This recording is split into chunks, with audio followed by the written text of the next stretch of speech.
Go. Welcome everybody to the Spectator Cast. This is episode 14, and the usual crew: me, Fusion, coolcmcgee, Windjammers, and a special guest here tonight, Sandman. How you Hi. doing, Sandman?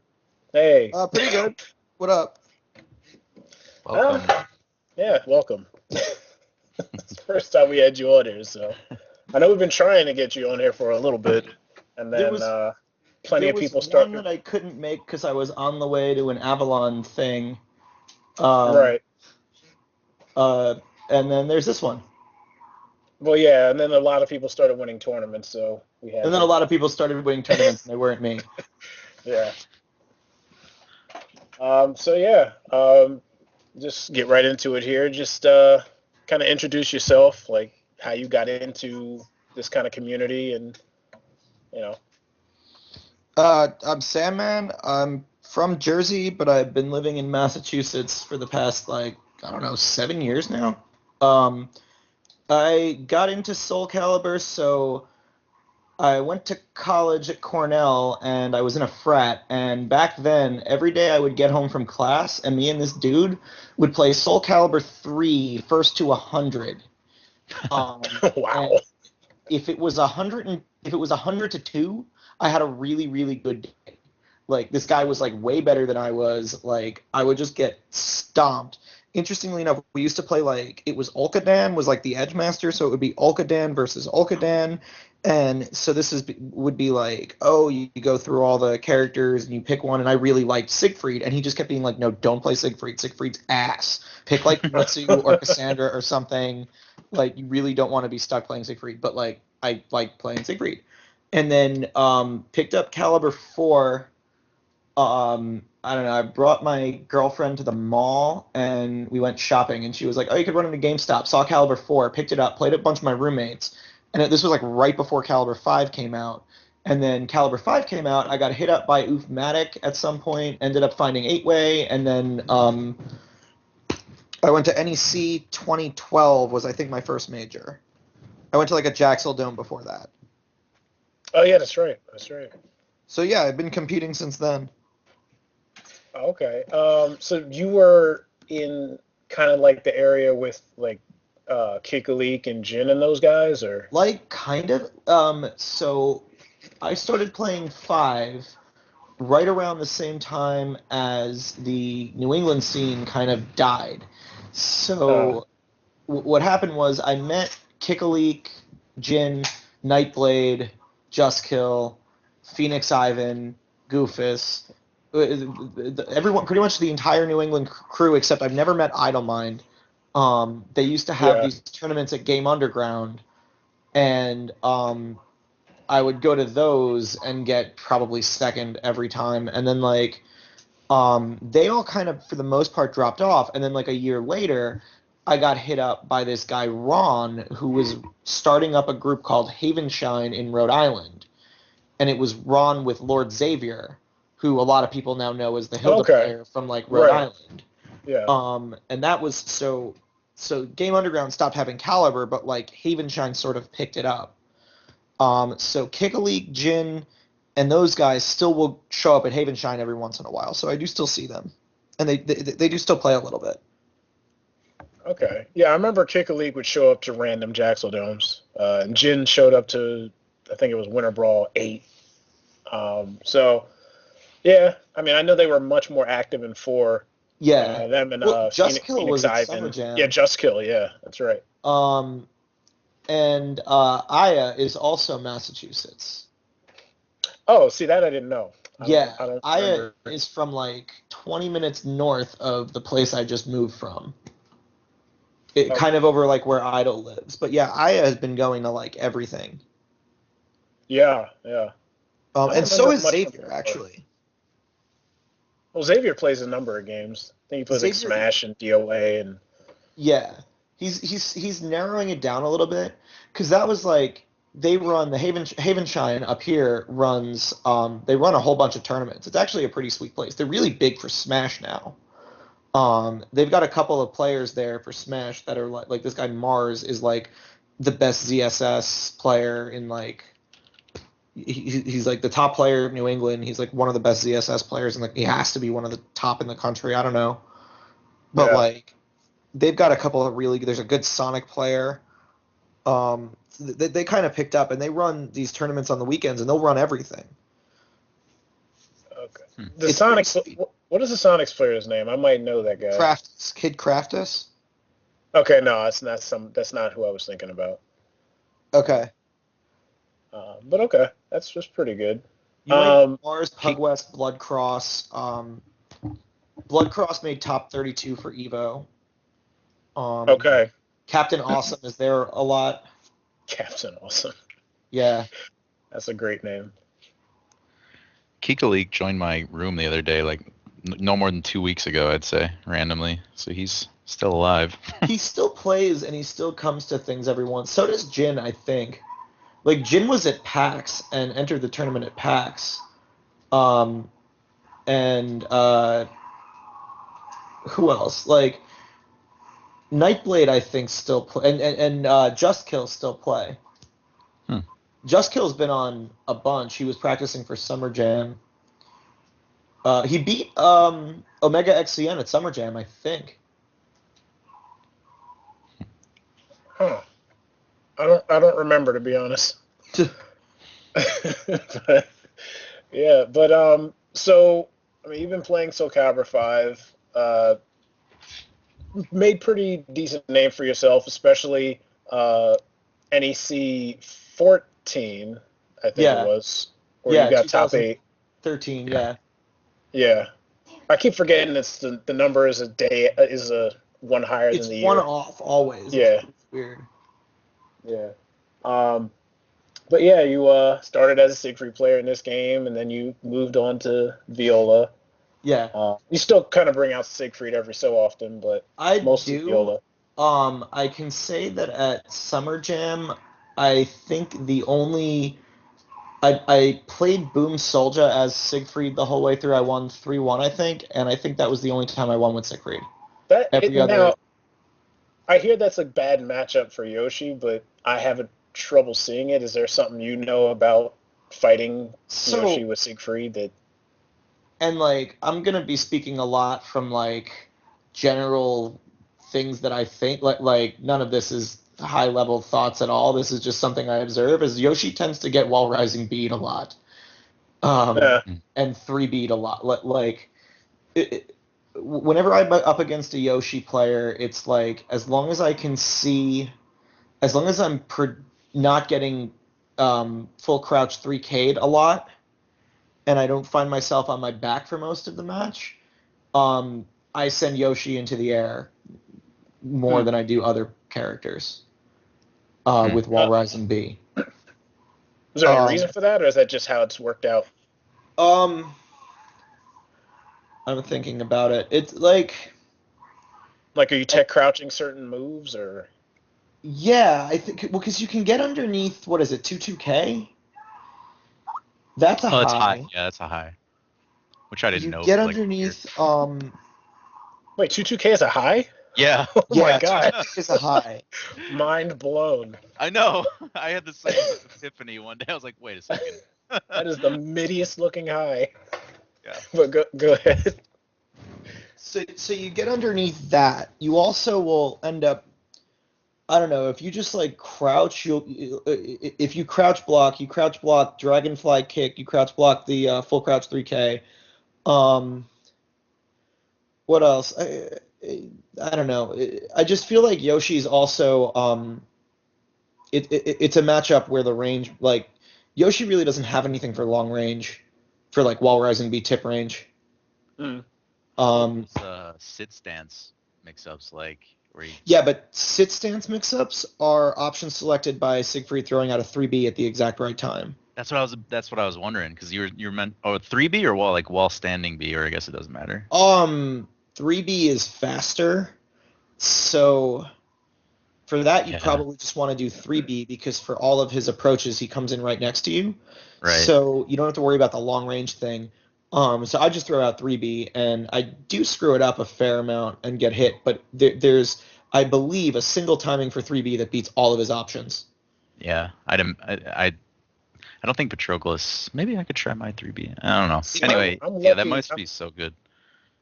I'm lucky as Leisha because I have like 3 options because they all move her backwards. And they can just 4/4 B on reaction. Yeah. It's like, but yeah. Viola actually can tech crouch the mid kick with her 3B or Which something mid kick? like that. She goes underneath the mid.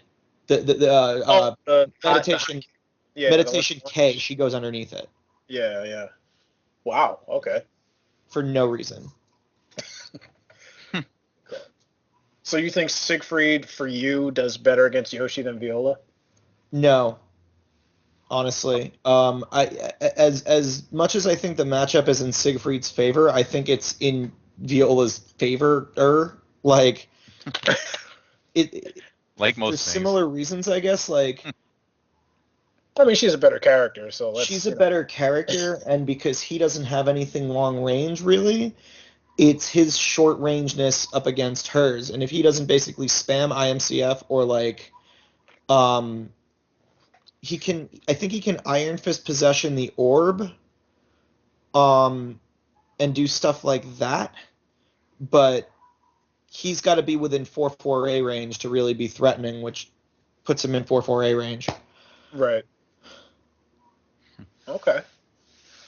So I guess you play Boom a lot to know that Siegfried is a decent choice there. or No, is that I used to play Corando a lot. I used to play Lolo a bit.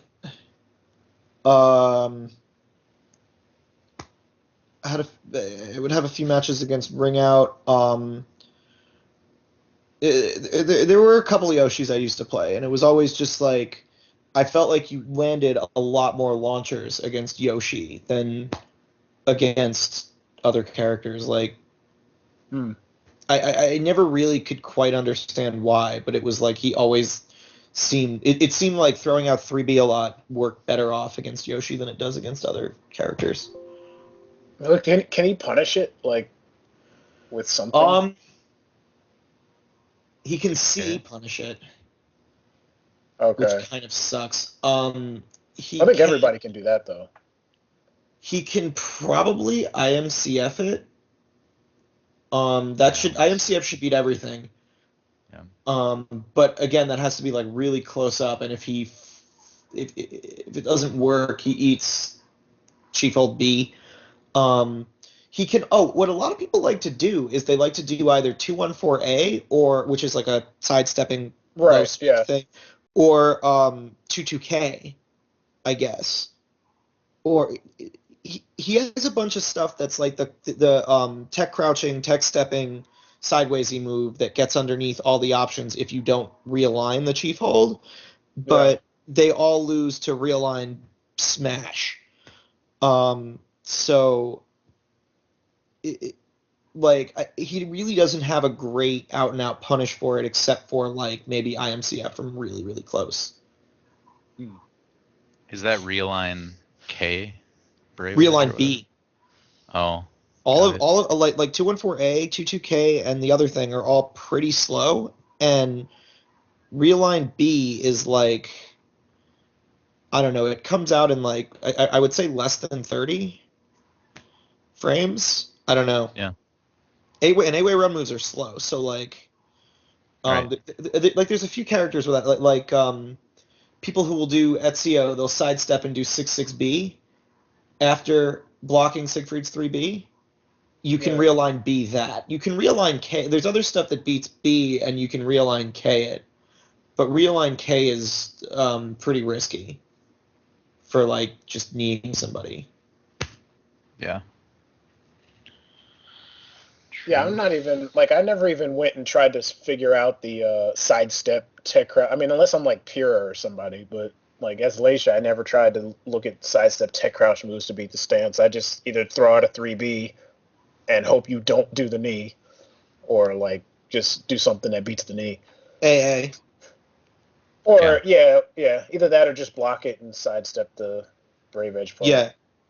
It's not. I mean, it's not supposed to be. One thing, a lot of Siegfried players were complaining about how like bad of a situation that like, oh yeah, like certain characters like if your 3B gets blocked, you just get hit. And it's like, most characters, if your 3B gets blocked, you just get hit. Launchers are supposed to be unsafe. Like, the fact that Siegfried gets a chance for redemption is sort of unique to him. Like, Right. you Yeah. can blow, like if you get your launcher blocked, you're supposed to be in trouble. For Siegfried, the trouble's just a little bit more probabilistic.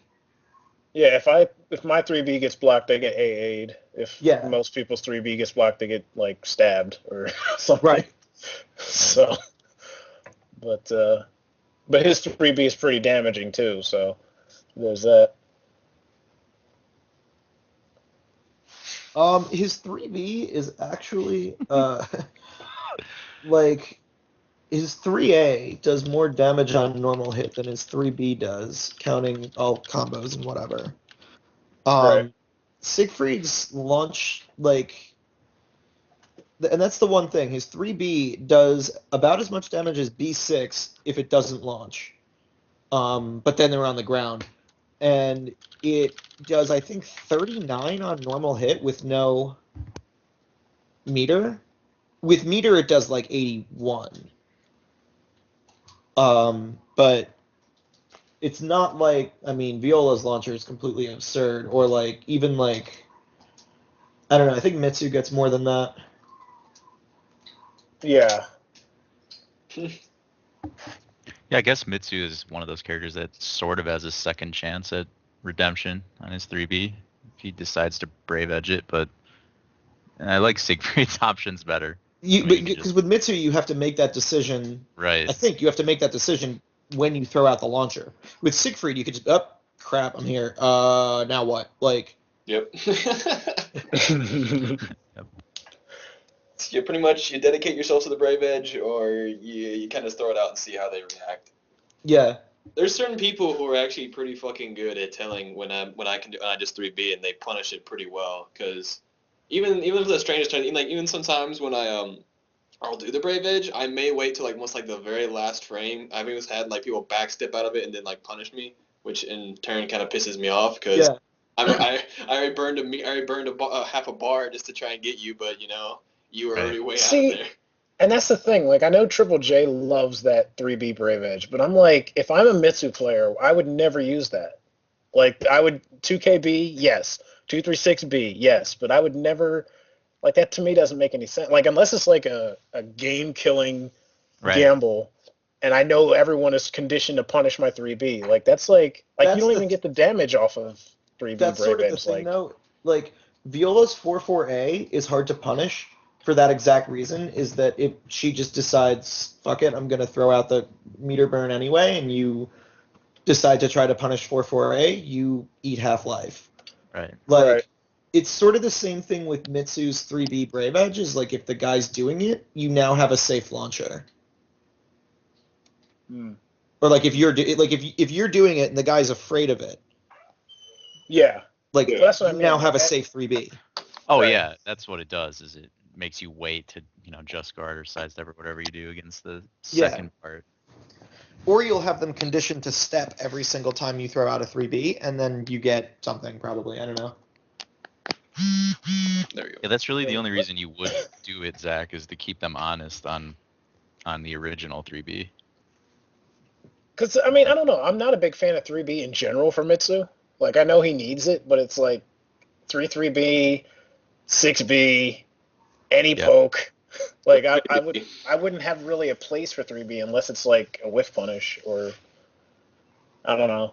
Yeah, no, I kind of try to play Mitsu that way too. No. But I mean, Wynn's like no. Oh no, Wind is gonna he's gonna throw those 3Bs. Man, I am the Mitsu main here.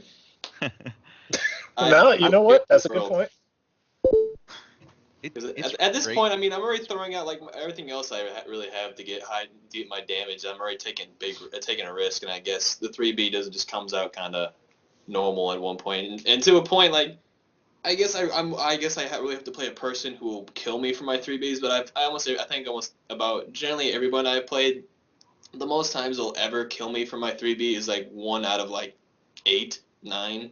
I mean, like, unless they're like getting the download on me and then are destroying me, so then I'll probably like hold off.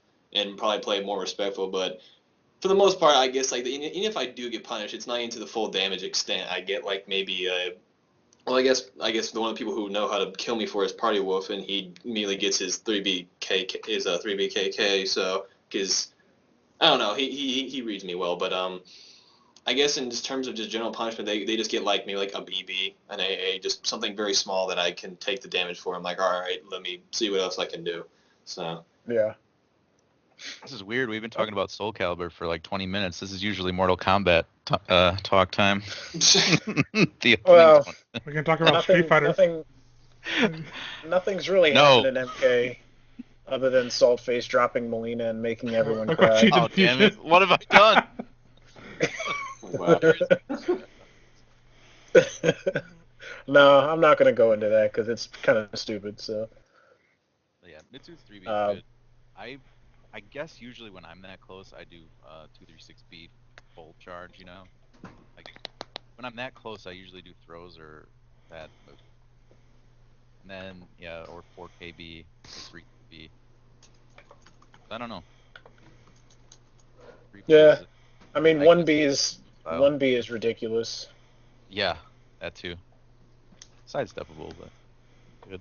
Great. Are you sure? I'm sure. Yeah, but you know what's not sidesteppable? 2KB. Like, so it's still in the Actually- same mix-up. Actually, there is something weird I did find out. I don't know. I'm trying to think of this. This is a while back when Blue Boy was playing. He showed me like if you can step 2KB to a certain way. I guess I don't know if it's Pat Pacific or something like that, but it was extremely stupid because I thought 2KB would get both sides, but apparently I guess with Pat you can step it to one side. Blue Boy used to say that there was a way to step. You could do it to Viola's 4-4A too. He showed it to me. Yeah, I know. It's like he finds these. Yeah, I've done it a couple of times actually on It's Violas. at like weird. He said once you could step grabs if you're at like -7 to -9, and you time the step a certain way, you can step a throw to either side or something like that. Well, that might depend on the character's sidestep, I think. Because I know Patroclus and Pyrrha have pretty good movement, so Yeah. Dang man. I mean, I don't know. I haven't labbed it with everybody. I'm pretty sure I can't do it with Leisha, but so You can I don't step know. Mitsu's 2KB with Leisha in certain No, situations. I mean the grab thing that he was talking about. Oh, that I don't know. 2KB. I've never done 2KB, but that probably works. But I only yeah. know because Jimmy Pikachu Choi like knocked Fenris out in a match once by doing that. I think he knocked him out of a tournament. Well, Leisha's step is kind of weird because she hops, so there's actually points where she's not on the ground, so lows just kind of whiff. Like she'll step 2As and shit like that if you time it right. But who's really timing it though? Like in that sense, Yeah. like maybe the throw thing, if it's down to a science, like what Blue Boy was saying. But like I'm not gonna be stepping a 2A on purpose. Like that just means that I got lucky. Right. But yeah, speaking of labbing things out, I guess we can go into this topic. What are the advantages and disadvantages of using training mode versus just playing and not bothering to lab things?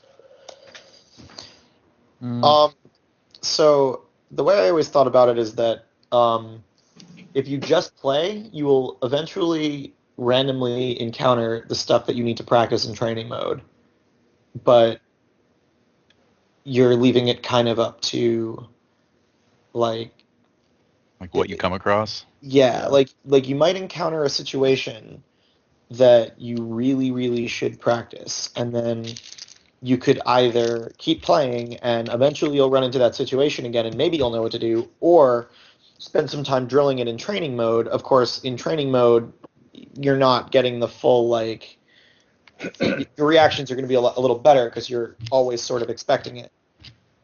Yeah. So it's not quite the same thing, but I definitely think I should be in training mode more than I am. I tend to just sort of play and just be like, which is odd because I wrote software automation for a really long time, and that's pretty much all training mode is. That I'll just be like, screw this. But like, Yeah. you're basically it's pretty much exactly the same thing. Is you're just trying to set up a test scenario using automated tools, make it as close to the real thing as possible, and like practice it really, like know what to do in that situation. Yeah. See, I'm personally a big fan of training mode, but I think I've seen Money Muffins talk about this more recently, how he doesn't really lab things and he doesn't really learn matchups and know frames and shit like that. And he prides himself on just playing and being able to use what he has and adapt. But I always felt like that's kind of limiting. If, yeah, you might be good at adapting or good at whatever you do, but how much better could you be if you actually knew the scenarios ahead of time that you might run into in a tournament or in a first to whatever? Yeah. So, that's just my thoughts on it. I know a lot of people have, like, training mode is boring to them because I guess there's too much. I don't know if it's just too much work involved to try and set up something when you could be playing, or if it's just the idea of taking time out to practice is more like work than fun. I don't know. The entire. I would think that all of the top players spend at least a little bit of time in training mode, and it doesn't like I don't see the value. And this is actually something that now that I'm on a podcast, I should say, because I've been pushing this for a long time. I used to think that to learn how to do AGA right, I have to spend hours in training mode practicing AGA and do the Tiger Woods thing. Like when I get it 100 times in a row, then I'm good and do it until I Right. know. What I started doing instead, and you'll see me do this at the end of matches, even in tournaments, is if I take a round, I'll just try to rip out 5 AGAs before the next round starts. Right. And that's my drilling. If I play 20 matches and I win on average 1.5 rounds, that gives me 150 AGAs. If I don't suck at AGA. Yeah. Yep. It's equal to sitting in training mode and drilling it 150 times. Right. Yep. And it's like it's on the connection you're on too. So you get some practice doing things. Not necessarily AGA, but doing whatever you're trying to. I always do that between rounds. I buffer stuff to see where the buffer window is, because online screws with my timing sometimes. So yeah, I totally agree with what you're saying. I usually do 8-way run buffers for Pat and stuff. Yeah, I'll practice if there's a move I'm sucking at. You probably I was doing it during Summer Jam because for some reason in top 8 my 4-4A wasn't coming out, and I was just like, what the hell? So I was just practicing 4-4A. In between rounds, if I'm not getting those, the other one I'll do with Siegfried a lot is I'll do either specifically Chief Hold K Brave Edge into AGA, or I'll do 22_88 K Slide A Hold into Chief Hold K Brave. That run up thing that looks like single A that goes into Chief Hold. Right. I know what you meant. It's just the longest notation ever. It's fun to say, though. Yeah, I know. Yeah. Wind, McGee, do you guys... I think, if you're training and you can't apply it at all to actual matches, what's the point? But, it's not... I also don't get why you're wanting to only play when you have this resource that helps you figure out why you're getting hit by things. And as far as execution goes, not really in this game, but in other games, it's really good to spend 10 or 20 minutes just practicing your B&Bs so you're not dropping them. Yeah. Yeah. Yeah. It's yeah. One of Everyone you. agrees. Come on. I mean, Oh yeah, Fusion, go ahead. the easiest way when you're playing matches, first of all, surprisingly, not everybody does this. Like after every match, you should kind of know, or at least be paying attention to what you're losing to. You know what I mean? Like you should always be trying to figure out, what's hitting me that I can stop from being hit by. And oftentimes, when you're starting to learn this game, it's some gimmicky setup. It's like a Yoshimitsu dragonfly stance or something. That's the type of stuff you should take to practice mode and just see if you can figure out where the timing is and if there's an easy solution to it. You don't have to just sit in practice mode exclusively Right. nonstop. You should just kind of gather what's killing you and then eliminate those things in training mode and then go back out again and start playing people.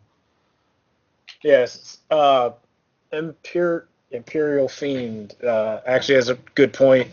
When you're new to games, you're not always going to know, even if you know how to use the training mode, you're not going to know what it is you need to look out for until you run into it. So, I mean, I guess at that point, you're mainly just trying out combos or trying out, maybe you can test like guard, what moves break guard and how fast, or, what your throws do, which throws that are stronger than others, whatever.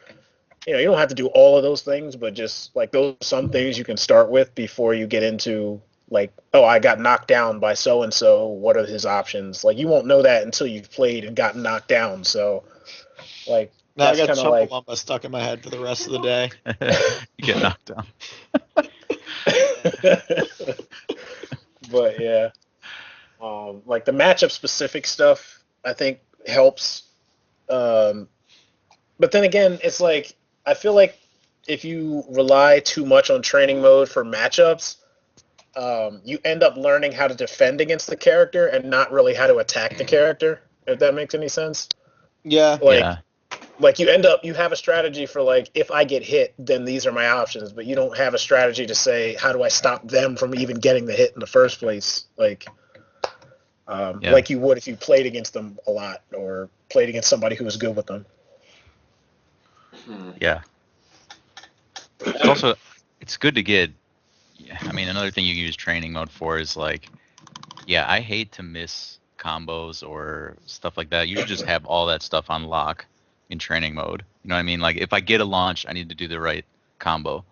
When I first started playing Pet, I would do 1B, and honestly, it took a little bit to be able to determine, did they block, did they get hit, and because you only have, it's not the hardest hit confirm, but you do have to do 6/6A plus B after Right. one B hit, and you don't have like an infinite window to do it. It'll just whiff if you're a little bit slower. So like Yeah. that's why I would see some Pat players, they'll do 1B, and if it hits, they just do 3B because it hits on the ground and it's a lot more forgiving. But you gotta like maximize your damage at some point. You know what I mean? Yeah. So practice mode is good for that stuff too, not just defense. Yeah. I guess for this is gonna be just for me in general. For training mode, I do a lot of what you guys have been saying. I kind of almost keep it down to more just very technical stuff is what I go into training mode, where I don't understand the move, or if I don't understand how I execute this combo or something, stuff that like is generally wrong with me, not so much I guess like the match itself, like just little things like here in Tekken, like I'm practicing like this thing called a just frame demo man, which is like you have to hit it perfectly. So it's like for in Soul Calibur, let's say somebody's like just practicing his AGB with a pat. Mention but then the thing is like, yeah, you can practice it all day in training mode, but like when it comes to the actual play, will you get that? Well, there's a weird thing with me, I guess this could kind of come with it, but like I really like when I do the move itself, I like almost like feel like I'm like almost like memorizing how my fingers are doing it, like almost kind of getting the feel of it. So it's like, all right, if I can memorize this feeling of how I do it with my fingers in a real match, when like I guess that the window arises, which I guess in certain cases the window isn't exactly that big, but I guess almost the more you do it in terms of playing a match, you would be able to get it. So it's like maybe if I have that kind of feeling down, it will help me more. But and then go ahead, man. See, I don't like, as far as just frames are concerned. I mean, online notwithstanding, because that adds a different barrier. But like I have to, like if I know my character has a just frame, I have to go into training mode and get that shit down as soon as possible. Because I just can't stand knowing my character has a tool I can't use. Like that's just, that could just be me. But like, yeah, when I found out like all the just frames Talon had in SC4, I'm like, nobody's doing this, but I'm not going to be able to say I can play this character if I can't do all their moves. Yeah. There was one move with Siegfried that I didn't learn until about 3 months ago. Yeah. And that move is, hold up, 22_88 KA slide 2A. I don't know. The one where you His low just frame thing. I know. Yeah. No, not the low just frame thing. The one where you throw out the kick and then you cancel the high into basically the low just frame thing. But there's a high kick that comes out before it. The whole series is it's kick, high kick, high sweep, and then 2 low sweeps. And you can cancel pretty much any of the first 2 at any time. And so you can do it where you do what a lot of Siegfried players will do. They'll do either the just frame low where you cancel everything before the low, or they'll do the high sweep, low sweep. But you can actually throw out, because you can mix up like 22KK with 22KA slide 2A or whatever. Because 22KK is high mid, I guess. Yeah. It's actually, I mean, it's not that useful, but What, the kick? that whole really. I think the just frame low is useful for when the other dude might roll around on the floor. Pretty much only when he's on the floor. And the high-low might be useful to mix up with just doing the high going into chief hold. I don't know. I used it a lot. I don't generally think I get lit up that hard for it. But the kick is high, so it's like the thing about if the kick comes out, you can pretty much duck and get ready to do a ducking punish. And if the mid kick comes out, I think it's only like 15 to 20 damage. Yeah. But it was one move that I just could not do, and was just kind of like, it just clicked for you one day. I should know how to do that. No, I actually went into training mode and practiced it until I got it, and it took me forever. Oh, okay. Like, yeah. Well, there you go. Case in point. The craziest story I have about that is actually the just frame low in that series. I could not figure out how to do until I went to some party and they were playing Katy Perry's Wide Awake way more than they should have. And I had it stuck in my head the next day, and I realized that the just frame low is the same timing. And then I've been able to do it. That just clicked. That I've been able to do since like. That's actually pretty interesting, because like you see people like who listen to music and stuff during tournaments, matches. I wonder if they line up their timing and. I can't do that. Because then it's like, yeah, you could line up your time, but you have to like line up your moves with when your song is playing. Like that's like really hard. You think so? Yeah, like if you just keep the beat in the back of your head and you're just like, I'll choose to attack on a certain beat. But then your attacks are not when you want them. Your attacks are when your iPod wants them or whatever. Like, so it might not be relevant really. I've actually thought about this a lot, and like, if having your attacks sync up to the beat of some song that you were playing, like, randomizes your play a little bit to help you out, or if it means that you're not going to be doing things at the exact right time that you want them to. I don't know. I mean, really. Chances are, if you're in a really high, like, high-profile match, you're not even really going to be listening to the music so much. It'll just be background noise. But that's interesting. I just never, like, it just, when you said that, it just, like, I wonder if some people, because I know, like, IRM listens to music. I don't know if he actually does that, but, like, well, IRM listens to music because if he goes too long without listening to K-pop, he'll like, wither and die. All right, fair enough. Okay. Okay. Well, so I guess with that, we can go and, well, let me see. We can go two ways. All right, we'll go with this one since we've been holding on to it for like years. Importance importance in having big name players being seen as approachable for your community. Oh boy. And I'm actually glad we saved this for this long because when we were trying to get Sandman on last time is when we first came up with it, and he had just joined like the Smash thing at the time, so I guess just curious to see the differences in the communities and their representatives. All right, that's so. Yeah, are you Zero Sandman? So like the big guys in the Smash community, are they who you would see as guys you could approach and that would be willing to help newer players out, or are they more to themselves? So Smash is interesting. I've definitely met people who have been interested in, and I'm not particularly good at Smash compared to a lot of these people. But I've definitely met people that have been like at least extended the invitation to come play casuals with them or friendlies they call them.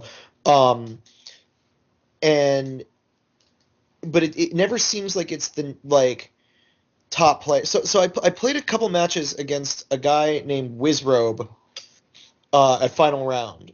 Me and Cab played against him and Mr. E, who are both, I think, pretty big names in Smash. Yeah, he was the Sonic player I was thinking about the other day. Wizrobe played Sonic and PM. Right. Mr. E, I forget who he plays. Me and Cab had them in doubles. We got obliterated. It was like not even anywhere close to anything good for us. And so afterwards, I was just like, I saw him sitting down, just kind of messing around or whatever. I was like, "Oh, can I play?" He's like, he doesn't even really look at me. He's just like, "Yeah," but sits down and plays against me for like, I think 10 games, and I think I got 1 kill in those 10 games. And the one he was talking to his boy the whole time. He was messing around on an iPad, like wall kicking my ass. I hate when people do that. And then like, but he was like demolishing me with Sheik. And then like the one thing he said to me the entire time was, "You can air dodge my bouncing fish." And I was just sort of like, "I'm trying. It's hard."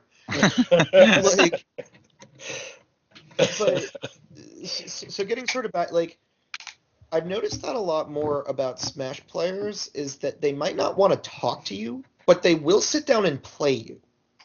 One guy, Bloodcross, in the local scene, he made top 20. He tied for 17th at Evo. He actually placed really well. And this was a guy who there was this tournament going on. They were talking about crew battles. They were talking about all this stuff. There was really not much going on. And I just grabbed him. I was like, "You want to play?" And he's like, "Yes." And we just sat down and played for like an hour and a half.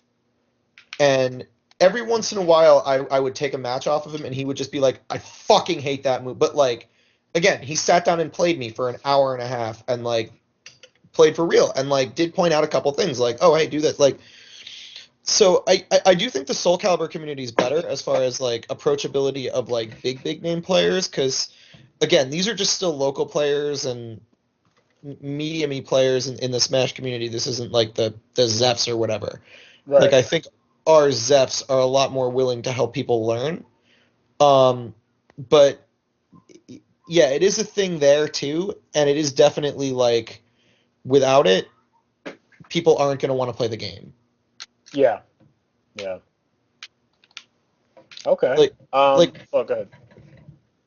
I guess not to ramble incessantly, but one other thing to say about that is, like, look at Melee right now, and I feel like the Melee community is pretty closed off, and like they're pretty much just like Melee is, but like nobody's gonna pick up Melee now because all the top players have been playing it for 15 years.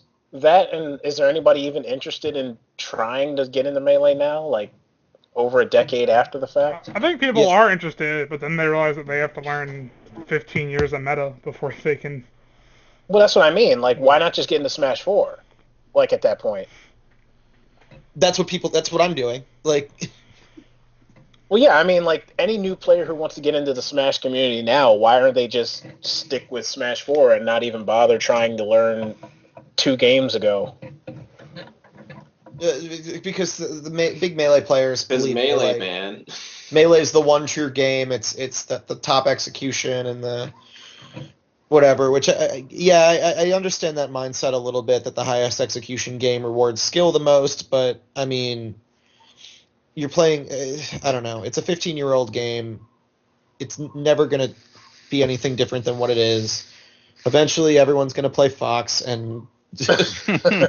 Final Destination. Yeah. No items. That was like Tekken Tag 1 though in our scene for a while. It probably would have still been that way today if there wasn't a Tekken Tag 2. Where it was like no matter what Tekken we're on, it's like, well, all the real pros are gonna play Tekken Tag over in the corner and look down at you. That was a great game though, but I mean, yeah, I don't know. Well, that was something that was always sort of risked, where Soul Calibur 2 is that game for Soul Calibur. Yep. Where it's always like you got the people that are going to be like, oh, nothing is ever as good as 2. Right. Which again, like, what's that going to do for the, like, where would the Soul Calibur 2 scene be right now? Like, you still get more people for 5 at tournaments, so. Exactly. And again, I think a lot of that is that there are. I mean, 5 does have a very good network of people willing to teach the game and who are just looking for people to join and play and learn and come to stuff and get drunk with us and whatever. Like, yeah. And that's another, like, that's a good point too, is that it seems that a lot of people, and I'm sure not just for Caliber or Smash, but just all over, they seem to be a lot more approachable. They seem to be a lot more approachable in person than online. Just in general, for the that most seems to be part. the case. Yeah. And there is also that I think the people that go out in person more often tend to be more approachable online than the people who don't. Yeah. I will call out Vile Deathwave right now. Oh no, boy, we've already done that many times before. I'm not certain if unapproachable is the right word, but it's like I don't understand him. Or wait, has he been to an offline event? No. I don't know. I've never met him, but like never. I would assume not, so I was about to be surprised. I mean, Money Muffins, I always expected Money Muffins to be this huge angry guy because he's always talking in all caps. I'm sure this has been said before. And the dude was like 5 times quieter than I am, and I'm like, of course. Okay. And like, I mean, I guess Bunnies is another example. Like, Bunnies, he gets animated, you know. There's activities that go on. See, Bunnies though. No, he's quiet though. Yeah, like he was really quiet and really tiny, and I was just like, it was surprising to me because I had never met the guy before. But I've actually never met a tall, lanky dude. Yeah, same here. I'm not sure. I think because he was playing Ivy at the time. I'm not sure why. But like, I was just expecting like a tall but like really skinny, lanky guy. Yeah, I'm sure I've told this story before, but when I first met IRM, I thought he was Jimbinator. And I was really close to asking him if he was Jimbinator, just because like I couldn't imagine a white guy being with the name Jimbo. And I'm like, all right, big black dude sitting by himself, looks like his first tournament, he's got to be Jimbo. Oh, and yeah. I left at my first tournament, my first major. I left NEC. This isn't even before I got there. This is like I left the tournament thinking Zeph was black. Oh, well, if you've only ever interacted with him online, I could see. And for an entire weekend, he's leaving the tournament, so he must have been there with him the entire weekend. But then I was, yep, I'm like, I think I might have stayed in his room for like a day or something like that. And like, I don't even know. And like, I left the tournament, and I was just like, oh yeah, like Zeph is black. Like, no, Zeph is not black. Like, but just again, that's just like before the tournament, I thought he was, I think, and then like, I don't know. Like, yeah, the first time I walked into the first time I walked into a room at a tournament, I didn't know who anybody was. Like, Yeah. I didn't even try and guess. Well, you mean, is this the Jaxodome one, or are you talking about a different tournament? The NEC. Oh, okay. Jaxel I didn't know anybody coming in, and I was just like, okay, these are like I think I knew Jaxel, and I recognized Bibulus from some stream. Okay. I've been to, several tournaments, but I gotta admit, it still makes me feel kind of, I don't know what it is. It's like strange where I'll be in a room and then JDCR or somebody just walks by. I'm like, what? Wait a second. How did this happen? Or like Justin Wong's just sitting across the table over there. I'm like, what? Yeah, I see what you're saying. Yeah. I lost a $10 coin flip to Noel Brown at final round this year. Just right. one coin And flip? I didn't. It was like Justin Wong, Noel Brown, like I don't know. I think Filipino Champ might have been there. I think somebody said Daigo was one of them. But they were all just doing coin flip money matches in the lobby like the day before the tournament started. And I was just like, whatever, $10. Money matches. That's hilarious. Wow. Oh man. Oh snap! Stream dead, boys. Stream dead? Oh god. Oh, don't panic. Stream Relax. dead. Panic. Oh, it still says Oh, live God. to me. So. We riot. Oh, I come prepared for these moments, so. There you go. what are we talking about? The stream being dead. Before. I don't know. We were just People talking not about, looking like- the way you think they would, and then Well, the topic was about approachability, and it Yeah. kind of went into that direction. But, approachability is good. I don't know. I mean, I think it's definitely good, and I saw a post on an MK group a month ago, where someone was complaining about top players not being available to play worse players because they only want to play. Yeah. And Right. I feel like it's definitely good for your top players to want to be able to play, like, not top players. But you don't stay a top player by playing people who aren't good Yeah. players. Like, it's not Oh, Sonic sure. Fox's responsibility to make you good at Mortal Kombat. Zeph said that once too. Zeph said something like, "Yeah, it's not like by being good at this game, I don't have some obligation to like help you get Yeah, good." And he's like- right. Like it's not his job, Isn't literally. that like the Shinji thing that went on a while back?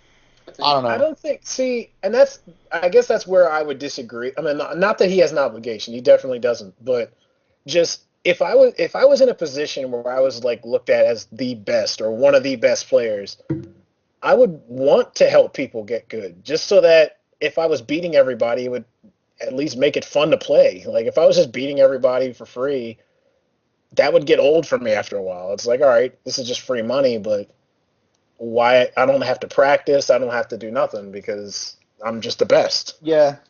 And if I see there's people who could get better, that would, I don't know, for some reason I just would want to help them get better. But there Maybe are that's a just lot me. of people who don't want to go through the process of getting better. They just want to be better. And then Yeah. I feel like a lot of our top players have gotten frustrated with people finally just being, you play them for like 3 days and then they just come out and be like, I played against LP 3 times. Now I'm the best ever. Come fuck with me. Yeah. Like, hashtag let's go. Well, I mean, it's clear that stupidity still exists, even in spite of getting help from people. I'm sure Fusion has had to deal with that with one Levi in the Caliber competitive players group. Oh yeah, the legend. Yes. It's always it's like every other week there's someone else. So Yeah. I don't ever put too much stock in anything. I So like to give people shit when they post stupid stuff though. okay, so with that in mind, apparently there's some kind of a debate going on about the competitive players group that I have no idea about. The Fusion does, so yeah. Okay. McGee knows well So, too. so what happened McGee knows. is someone Facebook account got hacked or whatever, and they posted some gross stuff in the Facebook group. And Wait, what? They- Who got hacked? What are we talking I don't about? know. Someone was posting horse porn, and I assume they wouldn't What? post that off of their own volition. So I'm gonna say they got hacked. You're giving And- some of the We're people gonna say that way too, because we too are much not. credit. So No, I didn't want to flag that post, so I just posted Donnie please, and he made me a mod because I guess it would be easier in the future for someone else to be able to clean up the Facebook page. And then What was this? like 2 days ago, earlier this week. And then a couple of people joined and they made some bad posts. And then I responded to one post and told the guy that this is a competitive group, and that's why he should try to keep his posts around competitiveness. And then Neverrelent told me that I should be running background checks before I admit people to the Facebook group. I love it. Wow. Well, I definitely didn't know about the horse thing. I also did not. But I didn't know that. It was gone too. yeah, that was definitely not where I thought that was going.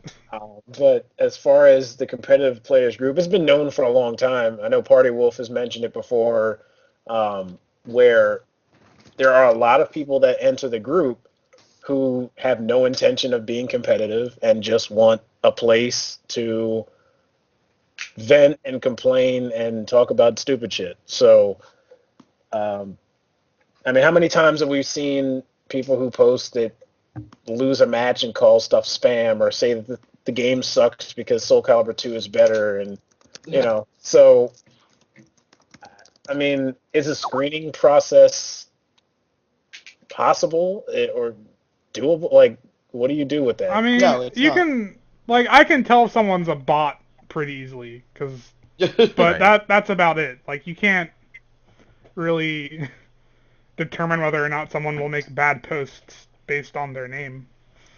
Like, Yeah, Sometimes but, you like, can. I don't know. Like, a lot of people were once, I don't know, online scrubby whateveriness, and I mean, when I was like younger, I was a ragey scrub, Yeah. and like now I'm mostly not. So, like, people do sometimes just need to be introduced. I mean, the ragey scrubness came from like me and my cousins used to play Street Fighter, and like we'd like just never let the other dude get up, kick them a lot, and then the other guy would be like, "Oh, that's not fair." Like for some Right. people, being brought into a competitive mindset, they'll see it and they'll be like, "Oh, cool." Yeah, I saw that. They'll be like, "Oh, so yeah, this really is fair, and like you can do the same move over and over. In fact, you can block that move if they keep doing it, or like, you know, there are ways around these things." And so I think just because somebody seems to be a ragey scrub to begin with doesn't mean they should be banned from the group forever. But if they're posting about horse whatever, and I actually missed exactly what happened, but okay, the one guy who was posting during Summer Jam, basically being like, "I could beat anyone there." It was an Yeah. obvious troll post, and I was kind of like, just remove this guy. He's asking for it. Or ignore him. Yeah. Yeah, Like, don't but reply. you could, but I always feel like not everyone's going to ignore him, and Yeah. inevitably he's just not going to go away. And like at this point, he's just literally trying to get banned. So Grant him his Yeah. wish. yeah, like, but outside of if somebody like, I wouldn't ban everybody who posts something slightly off topic. Yeah. Well, is it the off-topic posts, or is it just the whiny, like, complaining people who don't even really compete? it's a mix of both, I would say. Yeah. Yeah, But I mean, which one is the one that's really making people consider this? Is it just? It was on a post. Someone asked a stupid question about Raphael and Amy, and What? we're not gonna talk about You didn't it. see that, Zach? Oh, I'm telling you, I don't visit anymore. Okay, you Well, might, This as well, is a you might classic. as well tell him now because it's pointless. Otherwise, he's not gonna understand how stupid it was. I mean, it's incest or some shit, right? Yeah. oh no. Well, no, no, it's See, not. that kind of stuff doesn't bother me as much. Like that I would just say, Like, just where's like, you Amy can in the ignore that story? post or something like that. It's the guy that's active. Shut It's up. the guy that's like actively like, I don't know if denigrating is the right word, but actively like putting down the people who actually travel. Like I'm just thinking like I drove 8 hours to get to this tournament, and this guy's saying he can beat me from like what, Mexico? Like, Right. I don't Okay. mind when people say that, but then when you're like, "Well, come to a tournament," and like, "Oh, I don't have time to come to a tournament." yeah, but that's Like, what Yeah, it that's was. kind of yeah. Like, that Or is it was like, no thanks, I don't have to. I know I'm the best. Like See, going to yeah. tournaments takes effort. Nah, man, I'm the best. yeah. I have some thoughts on this topic. I think part of the problem really is that there are no like rules in the competitive page. Like there's no written anything. I mean, yeah, people should be able to tell on a group called competitive players not to talk about the lore, but people are Yeah. stupid. And Right. I don't know, because people are stupid, how we're supposed to expect people to know not to post certain things as soon as they Right. join. Like, Yeah. I I mean, mean, when I yeah. see these posts in the competitive players forum, obviously I like roll my eyes hard every time and probably face palm. Just wonder how can people be so dumb. But sometimes we are, at least I'm being too hard on them, I'd say, because I don't even know how they're being invited. You know what I mean? Like maybe somebody just said, "Hey, we have a Soul Calibur page where we talk about Soul Calibur. Why don't you Yeah. join?" And they just got invited, and then of course they have to start posting, "Hey, what character do you guys like?" Oh, no one's ever asked that before. You know, it's just Yeah. like, what information are you going to gather from that anyway? It's just a On long that, list of every character in the game. it's kind of unfair because people joining now they have no choice but to ask questions we've heard millions of times. Like, like who's Right. gonna come in now and be like, so like even if they're competitors, like, yeah, I don't know how to do Lacia's 3B combo. It's like, well, come on. Yeah. I mean, and that's my thought process. But then it's like, all right, this person hasn't played yet, or they're new, so I can't really. That's not really fair for me to do that. But Right. I've seen it for 2 years or for 3 years now, and it's like, all right, really? That's where we're at still. But I mean, I don't. Like I said, I haven't paid attention to it as much. But yeah, I mean, I don't know I because just feel like. people. So go ahead. Sorry. I don't know. I lost my train of thought. Go ahead. My bad. I mean, it's kind of the price you pay of having the like hub of this community being a Facebook group, where it's all just on one page. You know, anybody can post. Yeah. Okay. Normally on a That's where I was forum, gonna go. yeah, on a forum you normally have this stuff broken out. So like, there's a casual corner at least where they can isolate all that stuff. And unfortunately for us, it's just all gets dropped into one news feed right alongside, tournament results and any sort of half serious discussion. So Right. I don't know. It ends up as just polluting the group in general, but at the same time, the group has like 1,620 members, and Yeah. Facebook is everybody has Facebook practically, so it's a great way to find players. But yeah, I mean, a lot of people who join are not yet competitive in the game. Most probably never will be, obviously, but you don't know who they're going to be. I mean, it looks like they're just grabbing anyone and everyone that has some relation to Soul Calibur, which I don't think is the worst thing. Like, this is the best chance I think you're going to have to like reach people, and you are going to get a lot of bad players, but you are going to get good new players. Like, Right. I saw this guy Sage Sky the other day. He's really good. I don't know. I apologize if Nathan Mandel is not actually new, but I assume he's new to the community. He's good to have in the community. I mean, we are getting good players, and unfortunately, you're just going to have to suffer with the bad, I think, alongside of it. And if 6 comes out soon, these new players are going to have a leg up on it. Because, I mean, that's sort of what happened to me when I started in 5. When I started playing online in 4, I think I lost my first 11 ranked games in a row. And I think it took me until I had about 600 games to be even 50%.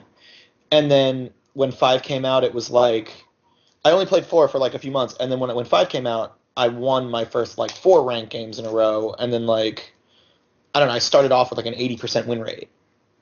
So, and I think that happens competitively too, where a lot of players who start competing in a lot of players who started competing in 4 and started kind of working their way up in 4, when 5 came out, saw themselves pretty close to the top. Right. I heard Sporko once say something like there's always like a training game. You always have one game to like learn it or something.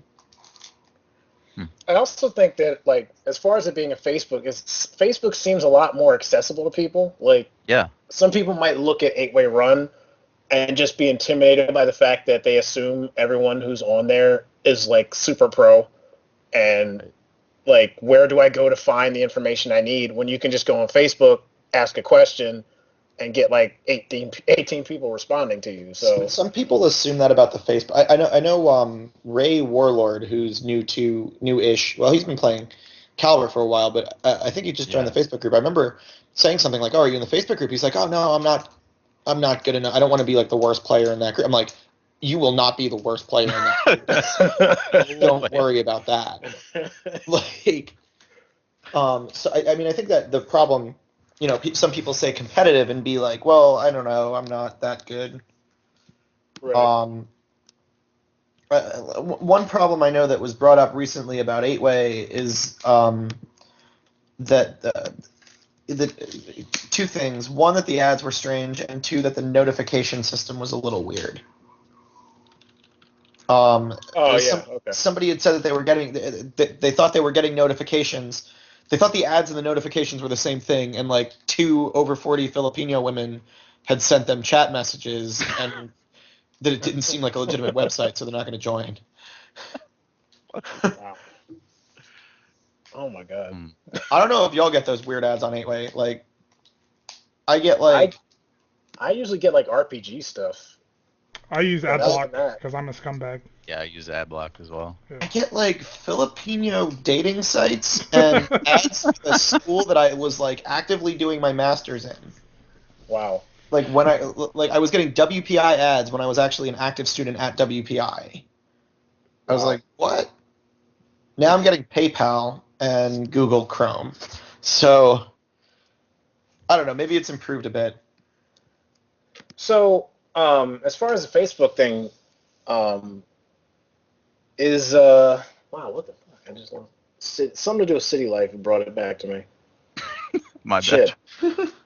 City life. Wait, let me look it up.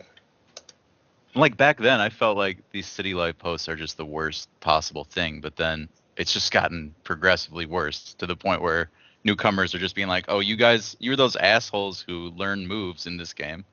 Like what? Assholes who memorize button combinations. I literally never thought I would see the day where someone actually put that sentence together. Okay. Like, if you learn moves, you're just an asshole. I can't even fathom how someone came to that conclusion. Zach, that's exactly what was written. That's exactly what was written. So, what did he prefer you to do? I don't know. For the creativity. Did he want you to just like headbutt? Did you want to just like headbutt the keys on the keypad? You play for fun. You just play for fun, man. Come on, we're just chilling. I want to see the face roll. I mean, when I was 6, I learned, hey, Sub-Zero can do down forward A, and he freezes people. I learned a move. I was a 6-year-old asshole. Yeah. This guy doing moves. Oh my god. And are the moves even that hard to learn? We're not playing King of Fighters. It's like super easy. The hardest input we have is half circle back. Is he talking about the moves, or is he talking about the notation? Everything. All of it. Well, I mean, if it's a notation, I just pasted it in the chat. That's what he said. Button combinations. So don't learn video games at all. No. Like, I mean, I can do button combinations in Tenchu. I can't imagine they do that in any kind of other genre of game. Like, oh, you know how to use your equipment in Call of Duty? You're a scumbag. Like, No, I've said that before. you know, Like the scumbags that learn the maps and stuff. Yeah, you know the map. yeah. Oh man. You know, So all right. So as far as the Facebook group, is there like certain red flags that you guys see? Like, I'm not talking about the obvious. Thousands. I'm not talking about the obvious like bot kind of thing, but just like red flags that people, just from what people say, that say, all right, I don't want anything to do with this guy. I'm not going to reply to anything he says. Yeah, I've Okay. got a few. okay, number one is having an anime picture as your profile pic. Man, you stole mine, damn it. That was number one. Wow, really? That was Yes. my very first picture. Does that include Nick Cage as Jasmine from Aladdin? Who is that? That's because I'm hiding among them. You You don't keep really staring know. me in the face, and I don't know what to do about it. No, Nick Cage is okay. Exactly. Ghost Rider is approved. Yeah, I guess It's the anime creepiest pictures. picture I've ever seen. Very creepy. Wow.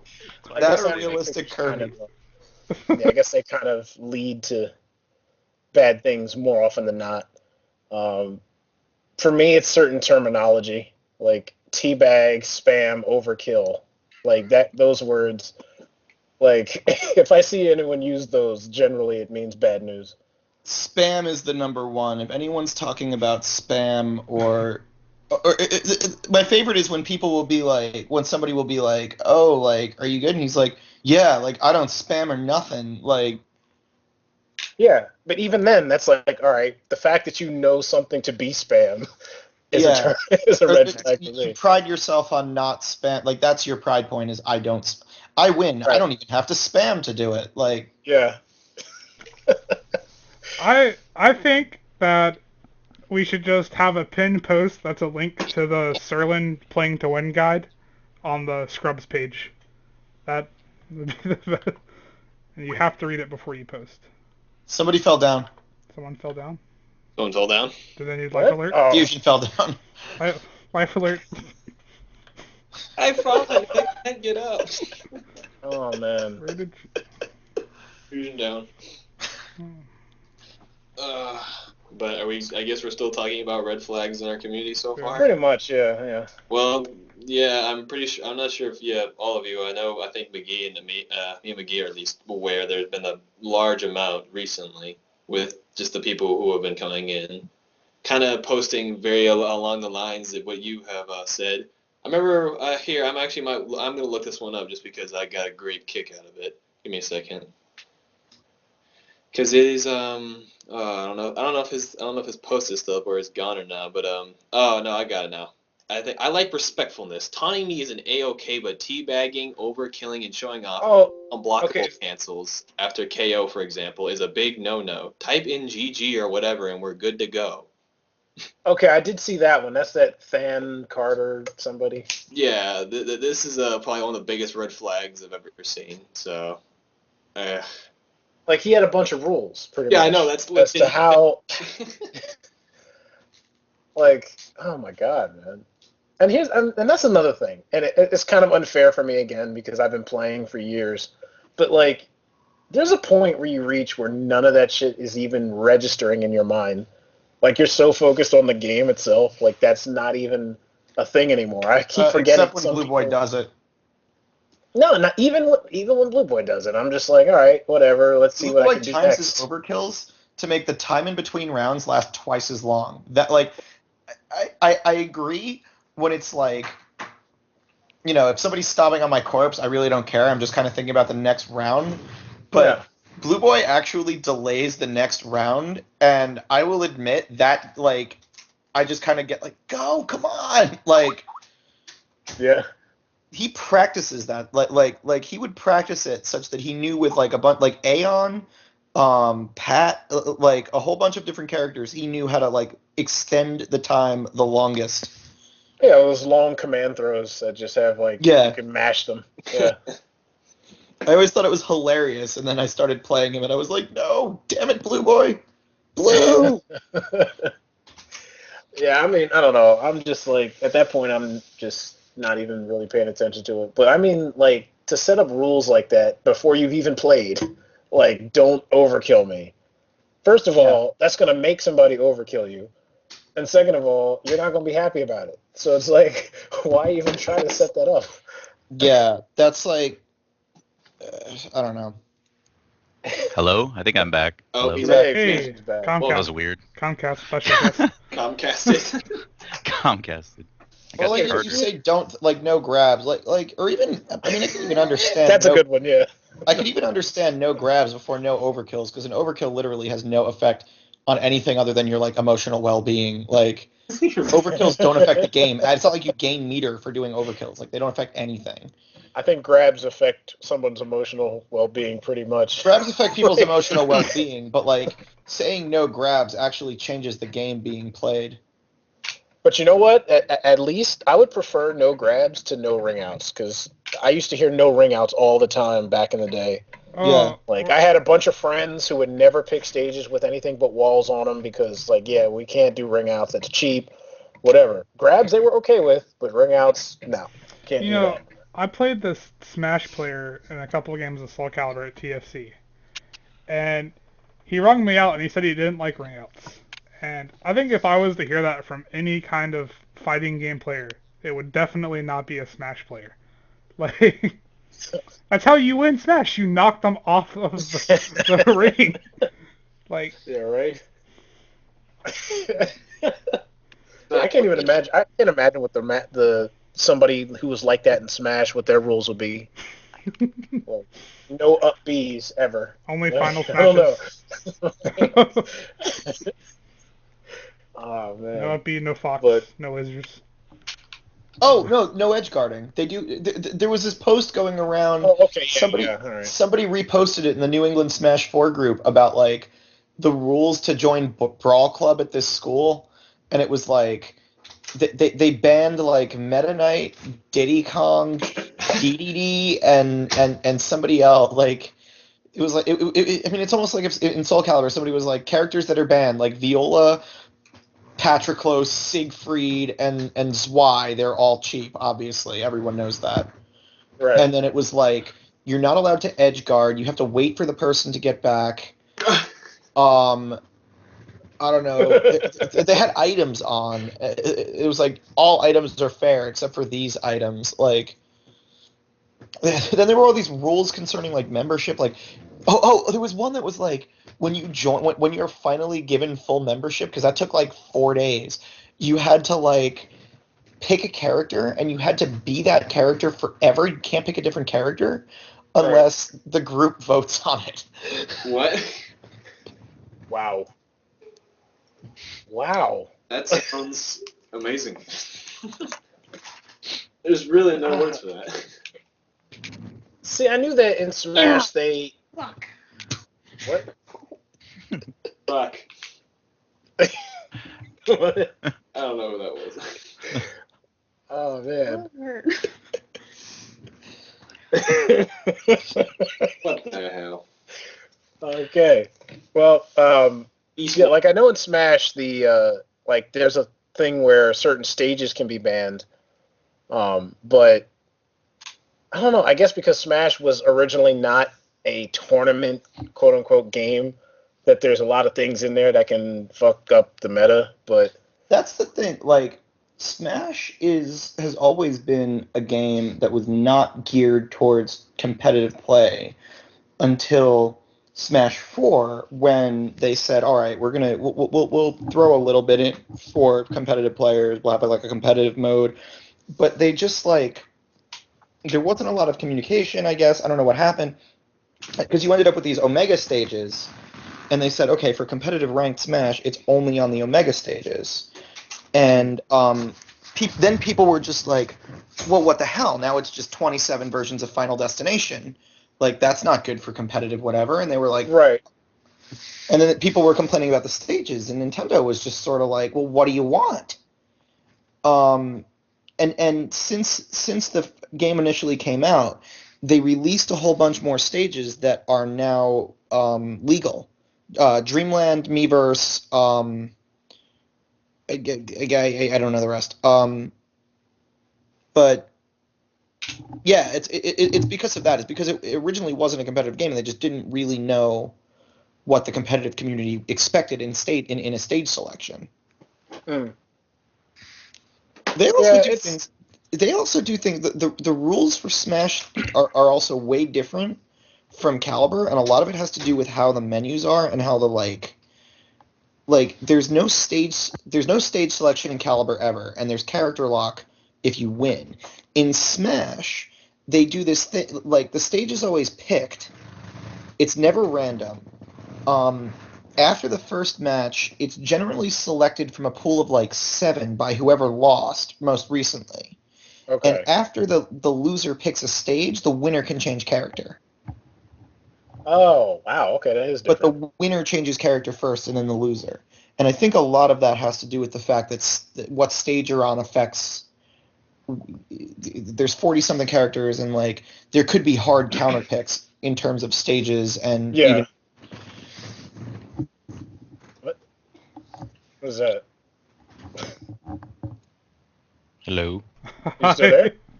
Are we here? Yeah. Sandman, you there? Yeah, I'm here. Oh, okay. You just kind of went silent for a little bit. Yeah. So I don't know. Like, what else? What else we got here? Hey, Talk about them Sandman, red flags, man. do you want to talk about Windjammers? Yes. Oh, that's right. So last weekend, I was at a thing at Game Underground, which is the same place FSAC was held in Framingham. It was put on by Austin Creed, aka Xavier Woods of the WWE, and it was a Windjammers tournament. And it's gonna be on his channel, Up Up Down Down, in the next probably week or two. I'm probably gonna be in the video. It's pretty sweet, and come watch it, and then come play Windjammers. We've got it on Fightcade. It's free. I can send you whatever you need to get started, and you can get bought by me and some people that are actually like really, really, really good at Windjammers. So are you playing in the video, or are you just in the video? Okay. I'm most likely playing in the video. Okay. Cool. I played Windjammers for my first time at TFC, and I've got to say, it's kind of fun. It's the best game ever. Oh yeah, it's a really fun game. I played it at, I think it was NEC 12, or no, NEC 13, because that was the last one Jaxel streamed. And then yeah, it was fun, but I was getting destroyed. I had no idea what I was doing.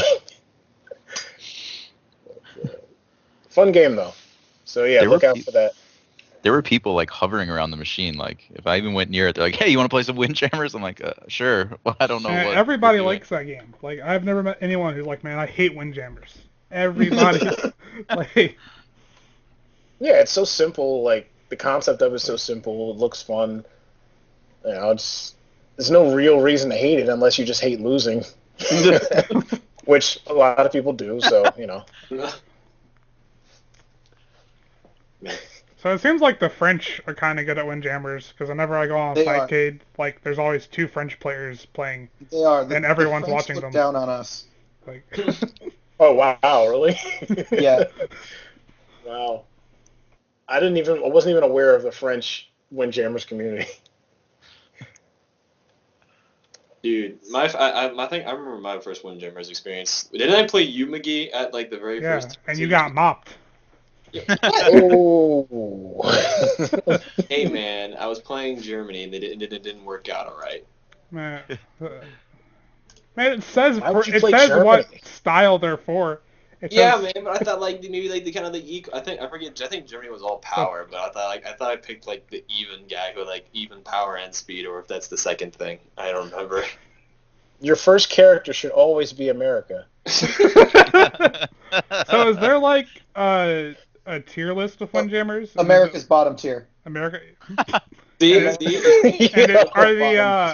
Are the matchups like affected at all by the different stages? The top 2 are Japan and Germany. Wow. And that's a shame. supposedly Korea / the UK is decent. And the bottom tiers are USA is bottom tier, and Luigi from Italy is bottom tier. The bottom is His name's tier. Luigi, of course. No, I think it's actually Loris, but it's like El Biaggi, and so he's Luigi Biaggi. Wow, that's funny. Not stereotypical at all. No, of course not. America bottom tier. That is heartbreaking. Sad reality. Oh man. Anyway, that doesn't change what I said. You should still pick America as your first character because you don't have any business dealing with tears in your first play. But Just trying yeah, to pick a top tier right off the bat. That's all you should do. That's what I did, man. Still lost though. I think McGee went Japan, so if I remember correctly. So I don't feel as bad losing. yeah. Windjammers, man. Japan is good. Japan is very fast and has good curves, but gets brained way too often. Like if you're like lightweight, you can get smashed into your own net by power shots, which this Okay. guy does to me all the time online now. Dude. Wow, how can you play that game online? Isn't Fight that code Code. good? I mean, probably. It runs on GGPO, so It runs on GGP. Oh, okay. as long as you're not playing in a dumpster underwater, you should be fine. Like wire connections. Yeah, I would imagine that's like ridiculous. Like it was fast enough offline.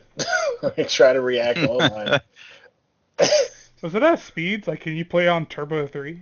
I want to play Turbo. Perhaps. Windjammers Turbo. But that's not even fun. Like, why would you play on Turbo 3 where you're basically just like praying every time you make a move? Because you get to listen to hyped up Guile theme on crack. But then the game's over in like 30 seconds. And you're like, what the fuck did I just play this for? Oh my god, man. Best. there was someone that at TFC who entered ST and he played Damn Die, and Damn Die is probably like the best Super Turbo player in America. And T-Hawk has this really cheap thing where he like does jab and then you can do a command throw. And for whatever reason, if you do that, the command throw animation, like if you whiff, doesn't happen. So you either get a command throw or you're fine. So That's like an option select. Yeah. Well, you're just safe afterwards. It's not really like Okay. So he did that to that guy like 5 times each round. Like that was every single game. Just poke, getting thrown. Like, and he got up and he was like, "Why did I enter this game?" This. Yeah, right? Oh man. Damn. But I mean that actually like that'll go into this anyway. What do you guys feel like your least favorite mechanics are in fighting games? That's actually mine is option selects. Yeah. Yeah, option selects. I would. Are you referring like any game pretty much, or just like Any game that you're aware of. I mean, if you don't know the game, then that's X one Factor. thing, I like option but selects. X Factor's pretty good too. I actually like option selects, provided that they're like very high execution, and like if you blow it, you get smacked. Like, But you can't really blow it though, can you? okay, like example, the 3B thing I was talking about with Yoshimitsu's approach, the meditation stance, like I feel like the timing on that's pretty tight, and it makes it like if there's an option select where it's like a 1 or 2 frame timing to option select it, that is I'm okay with. Where it's like when it's like an entire stance gets shut down by one like move, that I don't like. Mm. Like I don't know. I feel like certain things there should be a way to shut them down completely, but it should be very very hard. So you can choose to either go for that, or you can go for you can take the mix up, which is easier. Yeah. I mean, I guess in Caliber it doesn't apply as much because there's not too Not many really. situations, but like I think Street Fighter is the first thing that comes to mind with option selects, where you basically knock someone down and you can whiff your attack, and if they evade you or like backdash you, you still can punish. Like that's like to me, what's the point? Like that's like a brain dead, like guaranteed damage. I think pretty much everyone hates crouch teching. Like I don't. I'm not like I don't really know that. I mean, I know that you can destroy it with like jump attacks, but I don't really know what the big problem with crouch teching was. It's so in earlier games, it's my understanding that if you tech the throw, you had to commit to teching the throw. So if they didn't throw, you were gonna get hit for, or at least be at disadvantage for whiffing a throw. And with crouch teching, you do the grab command, which is a light punch and light kick while crouching. And if they don't throw you, like a jab comes out. And if they do throw you, you tech. Oh, okay. Okay. So yeah, you don't have to defend. You're attacking, and if they throw you, you still break it. Okay. Yeah, I can see why. I mean, that's pretty much the same concept as option selects. Games with a block button. Hell yeah. Guard button. Guard button? Guard button is for some. So that's one game, Mortal Kombat, which also happens to be notorious for option selects. Not anymore, though, but it used to. I don't know. I've always preferred a block button to holding back to block. Me too. And I played Tekken for a good amount of time. Because I don't know. It feels like I want to be able to block whenever I want, and not like if I'm moving forward, I don't want to have to like stop my movement to go backwards and just to block something. It just feels awkward to me. And I also am not a fan of cross-ups because like then you get those situations where it's like there's no way I could have trained for this. It looks one way and it's the other.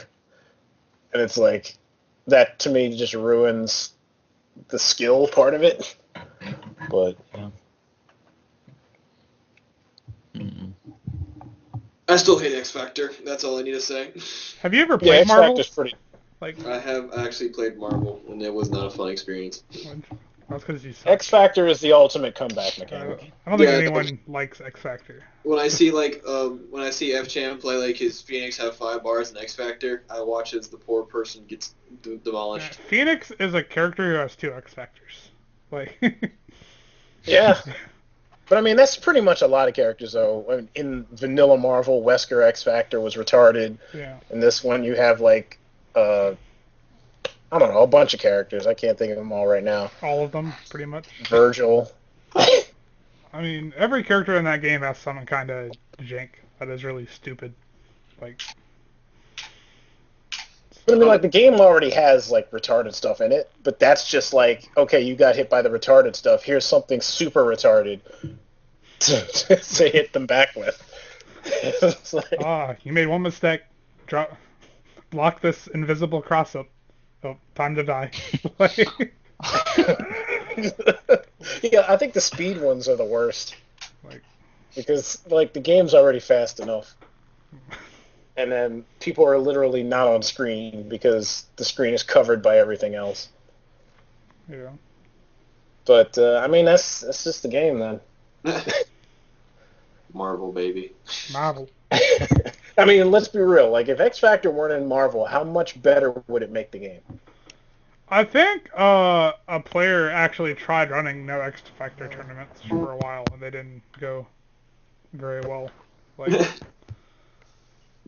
I guess it's because, like, when you lose 2 people, like, you're kind of screwed, and that's the only thing you have. But I don't what. Like, the game would still be what it is. You'd still have infinites. You still have, like, crazy assists and traps and stuff that you can't really see. Yeah. So, I mean, X Factor just, if anything, helps the loser out, but, you know. I know people don't like that, rewarding you for losing. I don't know, I'm not going to speak about X Factor specifically because I really don't know how it works or affects the game, but as a comeback mechanic, like comeback mechanics in general, really don't bother me too much because at the end of the day, you still aren't. If it was that good, everybody would just try to lose out of their health and get to that point so that they could be God tier. You know what I mean? Like, right. It's just another thing that you need to pay attention to when you're, the round is never really over until it's over. So when you're on your last legs, use all the options you got. And yeah, you have another option that only gets activated then. I don't know why, but it's sort of like they had rage mode in Tekken. People hated that. I really never had a problem with it. See, Tekken, I could see why they would hate it. Like, just on the concept of counter hit launchers. Yeah. Like, that basically means you can't get hit again. Because that now all of a sudden, then you would have access to it once you lost health. But it's just, to me, that would be like, wow, I'm not trying to lose, but thank God I did, because now I have this counter hit launcher that used to just be a jab, or used to just be like a 10 damage move. Yeah. Oh, hello. There's this weird video for. What? Sandman. I don't know if it's an actual movie called Ghost Tits, but it's like a trailer for a Halloween movie about, like, I don't know, tits that disappeared. It's very scary. It's the time. It's of the season. Wow. Wow. So somebody brought up Just Guard as a mechanic they didn't like, or specifically GI Just Guard, which I agree with, but I think that's more of a glitch than a mechanic. GI Just Guard, like the viola thing? No, well, that too, but he's meaning like whiffing like a GI and being stuff. able to Just Guard after that. So basically, if I GI you and do a slow move and you whiff a GI, you can still Just Guard my slow move and punish me. Yeah, I think that's a glitch. Yeah, I think so It too. is. Yeah. Yeah. It works though. It's still incredibly stupid and very rare though in this case. I forget about it, to be honest. Yeah, like I forget about it till I see it, and then it's like, oh, that's dumb. People don't really have the ability to pull it off constantly, or in this case, have ever really had that. Like, when have we ever really had a top 8 where someone pulled off like an insane GI Just Guard? I don't know. I've seen Signia do it. Signia beat IRM with it. Wait, really? Yeah. Ooh, Oh wow, get blown up. I don't know. I just feel like it's just something very rare that like you wouldn't really need to bug yourself about. I mean, like, there's other things that I guess with GI, like, with Just Guard, like Ukemi Just Guard's pretty stupid. Like, you have no idea how mad I get when every time I get my 1A gets Just Guard after I get a nice 3-3K. So I'm like really like forced to really just take less damage. But I guess in this case I'm getting better Oki. But I mean, to be fair, Mitsu 1A Just Guard is the day one Ukemi Just Guard trap. Like, that's what everyone studied first. Hey man. So what you I do, know that, but still. So what you do is you always just delay 668 plus B. It's just like the only thing though from Mitsu that like can be Ukemi Just Guard. That's why I hate it. I know, but that is like that. When that was a thing, they were like, "All right, Mitsu 1A. That's what we got to learn first." That one or Pura 66B. After that, Pura 66B. Yep. After that, that's what we learned. Yeah. I still don't like it, man. I still don't like it. No, of course not. You're a player. Exactly. Let me. I think it's great.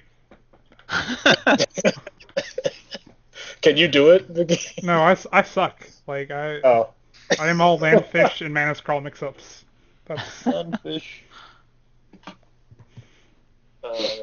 I can't see. Okay, man. It's like, yeah, you can't see because of Ukemi. Wow. Yeah. Zach, how do you feel about the Just Guard on the very last hit of Leisha's while standing B Brave Edge? I don't care. Not enough. That one seems semi bullshit to me. Cab is the one who did it the most consistently, and because he played Natsu, he could take advantage of it. Yeah. But it's only like -12 or -13. Like, you don't really, like, you can CE it, I guess, but you can like, see. If you fuck it up, I still get the Pretty good launch. standing K, maybe. If it's Like, -13, not if it's -12. I Right. can do it against Leisha, but it's like, it's just, It's only it's not effective. gonna scare me from doing it. Yeah, it's like it would only be effective for like the. Because characters first of like all, Natsu or Ape. first of all, you have to block it. Like, you can't whiff a vertical. So if you blocked it, I messed up anyway somewhere. So, like, Right, yeah. but if we block while standing B, that's a different story for you than if we block while standing B Brave Edge, as far as punishment is concerned. Yeah, but that's what I'm saying. Like, even with the Just Guard, I'm not really getting hurt too bad in most cases. So I suppose. Providing they don't CE, I guess. I mean, but that's not going to happen enough to where it's like I should never use this move against this player. You said it's minus 12. You should totally use that move a lot. It's a really good move. No, it is. That's what I'm saying. Like that wouldn't be like if it was something you could do all the time, then all right. You're like, all right. What? Like I'm not going to stop using Viola CE just because Uvmatic can apparently just guard the whole thing now. It's like, it's like that's the other thing. It's like then it's on them to get it right. What is that guy? Like I lose, like a high pressure situation, like in a tournament. Like I don't see that happening enough for me to throw it away. You know what would Unless be you're great Diego. to see in a tournament? Have you guys seen that like Dampier and Algol glitch that freezes the game? Yeah, it's hilarious. That would be fantastic. Oh, wow, that's right. Yeah. That's totally viable and tournament legal. And it's probably still a bad matchup for Dampier. Wow. Sucks. Best timers game ever. This never happens. Yeah. Like I also know that LP was trying to tell me that Woes knows how to. Back when LP would mess around playing Laisha, it's like, oh, Woes knows how to twist or punish 2-2B on block, and I'm like, not once has he ever done that to me in tournament. Not one time. What's his name? Gold Shad could. It was like just guard the second B of a BB and twist or punish. Yeah. That, and I think did it in tournament in Europe a bunch. I think that's a little different though, because like when you see the BB, you're already ready for that punish, because it's a string. But like if 2-2B comes out of nowhere, you're one frame off. You're too late, and I get the launch. Yeah, that's true. And if I do it at a certain range and I move to the side, you're gonna whiff. So it's not. It's doable, but like that's you have to know I'm gonna do that move. Yeah. But yeah. I guess that should be enough. Right? Yeah. Covered most of what we You've had. covered quite a lot. Yeah. What time are we at anyway? We've got It's 11 not exactly. So we've done like an hour and 33 minutes. Yeah, that's good. That's good. Okay. All right. Is there anything else you want to plug, Sandman, or? Avalon, I suppose. Shouts to Avalon and yeah, the Windjammers. Okay. Windjammers. Go to NEC. And Smash and go to NEC. Oh, yeah, and shouts to Imperial Fiend for lately running a Caliber stream and definitely a good example of people we need in this community who's looking to go to NEC. Actually, got slightly wrecked because he was saying on his stream that you have to be 21 to reserve a room at this place because it's a casino. Huh. Oh, really? I didn't know that. Body. Yeah, I didn't know that either. Oh, shit. Oh. So Okay. that might be something for us to be aware of. Yo, who got room? Yeah. Well, that just applies to getting a room, not having people in it, right? I believe so. See Okay. you later, Sonic Fox. Yeah, really. Sonic Fox versus Casino Tenno matchup. 13-0. 13-0. Yeah. I guess actually 13.